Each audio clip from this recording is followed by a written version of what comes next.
the important areas that we look at when we're building a mineral program. Number one is to look at a place like this and look at what the forage base is and look at what the animals are that are on that forage base. It becomes a supply and demand, type of a thing. We like to come in and we like to analyze the pastures. We like to analyze the hay that's being fed, any of that forage base, because that is the main component of their program, and we build on that.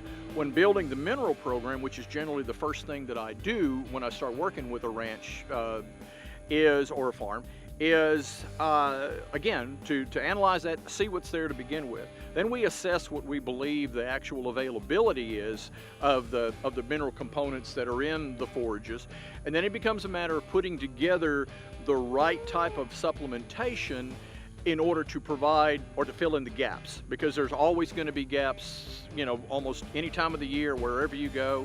Some forages do better than others, but in general, we know we're going to have to do something. We're going to have to fill in the holes.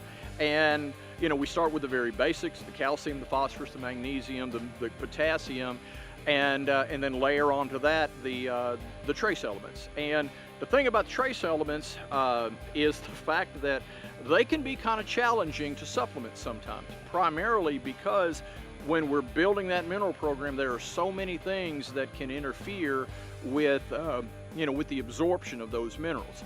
And it's not uncommon at all to walk out into a herd, especially like an Angus herd, and look out across them, and the ones that have got a little bit of red coloring across their shoulder blades, well, that's probably a copper deficiency. And so we know that's the first thing. And what I typically know is if I've got a copper deficiency, I've probably got other deficiencies as well.